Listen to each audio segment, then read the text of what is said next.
कृष्णा दोस्तों, किशोरी क्रिएशन से मैं सपना शर्मा आप सभी का हार्दिक स्वागत करती हूँ आपके अपने चैनल पर। दोस्तों, आज के वीडियो में मैं आपके लिए आशा भगवती की व्रत कथा एवं पूजा विधि लेकर के आई हूँ।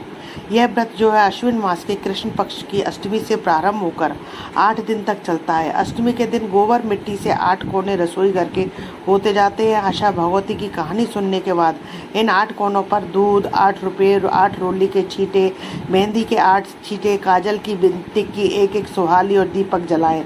इस व्रत के आखिरी दिन एक फल, एक सुहाग पिटारी चढ़ाएं। इस दिन इसी तरह से पूजा की जाती है और आखिरी दिन व्रत किया जाता है।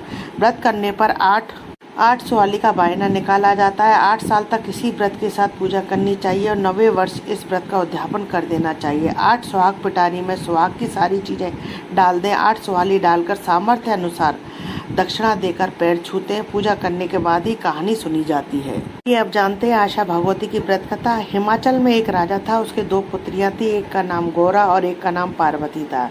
एक दिन राजा ने अपनी दोनों पुत्रियों से पूछा, तुम किसके भाग्य का खाती हो? पार्वती ने कहा, पिताश्री मैं अपने भाग्य का खाती हूँ, परंतु गौरा ने कहा कि मैं आपके भाग्य का खाती हूँ। यह सुनकर राजा ने गौरा का विवाह एक राज परिवार के युवक से कर दिया तथा पार्वती का विवाह रास्ते के भिखारी रूप धारण किए शिवजी के साथ कर दिया।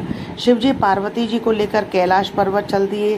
रास्ते में पार्वती जी का जहाँ भी पैर पड़ता वहाँ की दूब या घास जल जाती। शिवजी ने ज्योतिषियों से पूछा कि क्या दोष है कि जहाँ भी पार्वती जी पैर रखती है वहाँ की दूब भस्म हो जाती है। पंडितों ने बताया है कि ये अपने मायके जाकर आशा भगवती का व्रत का उज्जमन करें, उद्यापन करें तो इनका दोष मिट जाएगा।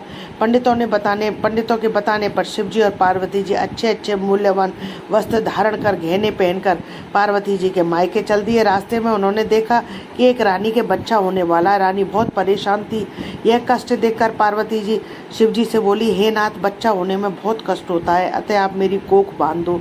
शिवजी ने समझाया कि कोख बंधवाओ, अन्यथा पीछे पछताओगी। कुछ आगे ही चले तो देखा कि घोड़ी के बच्चा हो रहा था। उसके भी कष्ट देखकर पार्वती जी ने अपनी कोख बंद करने की हट पकड़ ली। अंत में निराश होकर शिवजी ने पार्वती जी की कोख बंद कर दी।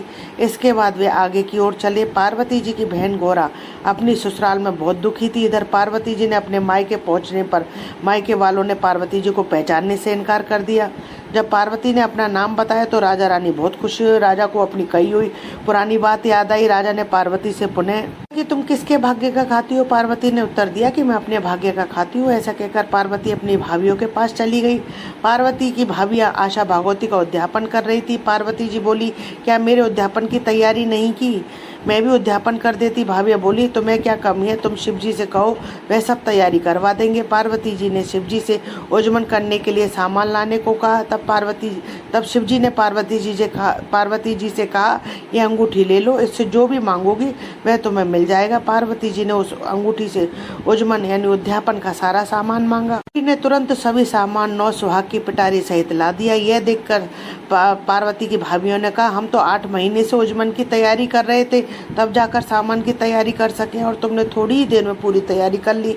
सबने मिलकर व्रत किया और धूमधाम से उज्जमन किया। शिवजी ने पार्वती जी से चलने को कहा। तब ससुर ने शंकर जी को भोजन करने को कहा। राजा ने उन्हें सुंदर भोजन तथा अनेक प्रकार की मिठाई खाने को दी। यह देखकर सब कहने लगे कि पार्वती जी को भिखारी के साथ ब्याह किया था, परंतु वह तो अपने भाग्य से राज कर रही है। शंकर जी ने सब रसोई की वस्तुएं खाते खाते समाप्त कर दी। रसोई में थोड़ी सी पतली सब्जी बची थी। पार्वती जी ने उसी सब्जी को खाकर पानी पीकर पति के साथ चल दी। रास्ते में दोनों प्राणी सुस्ताने के लिए एक पेड़ के नीचे बैठ गए। शिवजी भगवान ने पार्वती जी से पूछा, तुम क्या खाकर आई हो?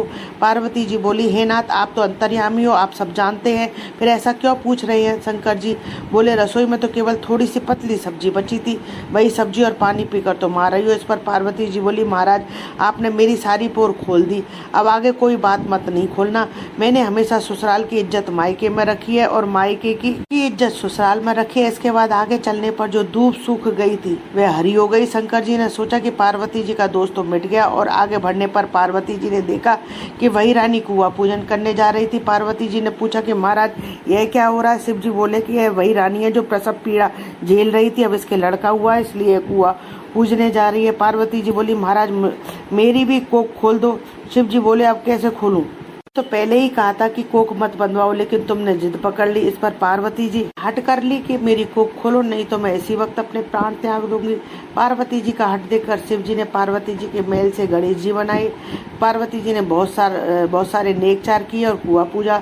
पार्वती जी कहने लगी मैं तो सुहाग बांटूंगी तो सब जगह शोर मच जाएगा कि पार्वती जी सुहाग, सब जगह शोर मच गया कि पार्वती जी सुहाग बांट रही हैं, जिसको लेना है सो ले लो। साधारण मनुष्य तो दौड़ दौड़ कर सुहाग ले आए, परंतु उच्च कुल की स्त्रियों को पहुंचने में देर हो गई। अब पार्वती जी ने कहा कि मैंने तो सारा सुहाग बांट दिया, लेकिन शिव जी बोले कि इन्हें तो सुहाग तो देना पड़ेगा। तब पार्वती जी नाखूनों में से मेहंदी निकाली, मांग में से सिंदूर निकाला, बिंदी में से रोली, आंखों में से काजल और सबसे छोटी उंगली से छींटा दे दिया। ऐसा करने से उन्हें भी सुहाग मिल गया। सारे नगर में जय जयकार हो उठी। पार्वती जी ने सभी को सुहाग दिया। इस व्रत को कुंवारी कन्या ही करती है और इसके बाद विनायक जी की कथा भी कही जाती है। अब आइए सुनते हैं गणेश जी की कथा। प्राचीन समय में एक बुढ़िया रहती थी। वह हर रोज मिट्टी के गणेश जी बनाकर उनकी पूजा करती थी। उस बेचारी बुढ़िया के गणेश जी रोज गल जाते तो वह रोज बनाती। उस बुढ़िया के घर के सामने किसी सेठ का मकान बन रहा था। एक दिन बुढ़िया वहां गई और बोली, राजगीर भाई, मेरे मिट्टी के गणेश जी रोज गल जाते, इसलिए आप मेरे लिए एक पत्थर के गणेश जी बना दो। गणेश जी आप पर बहुत कृपा करे, गणेश जी के आप पर बहुत कृपा होगी। इस पर राजगीर ने कहा, बुढ़िया माई, जितनी देर में हम तुम्हारे पत्थर के गणेश जी बनाने में लगाएंगे तब तक सेठ की एक दीवार बन जाएगी। यह सुनकर बुढ़िया को बहुत दुख हुआ और वह अपने घर वापस आ गई। राजगीर सेठ की भी दीवार बनाने में लग गया, लेकिन एक दिन बीत जाने पर भी दीवार पूरी नहीं हो पा रही थी। जब भी दीवार बनाने लगते वह टेढ़ी हो जाती। शाम को सेठ जी आए और कहा कि आज कोई काम क्यों नहीं हुआ। इस पर राजगीर ने बुढ़िया वाली बात सेठ को बताई। सेठ जी बुढ़िया माई के पास गए और बोले कि माई, हम तुम्हें सोने के गणेश जी बना कर देंगे, तुम हमारी दीवार सीधी कर दो। यह सुनते ही गणेश जी ने दीवार सीधी कर दी। सेठ ने बुढ़िया माई को सोने के गणेश जी बना कर दिए, जिन्हें पाकर बुढ़िया माई बहुत खुश हुई।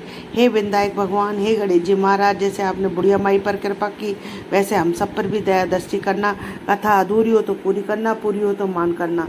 दोस्तों, यदि आपको मेरी ये कथा कहानी पसंद आए तो प्लीज़ मेरी वीडियो को ज़्यादा से ज़्यादा लाइक और शेयर करें। यदि आप मेरे चैनल पर नए हैं तो चैनल को सब्सक्राइब करना ना भूलें। पास ही में बेल आइकन को दबाएं, जिससे मेरे आने वाले हर नए वीडियो को नोटिफिकेशन आपको मिल जाए। जय श्री कृष्णा दोस्तों।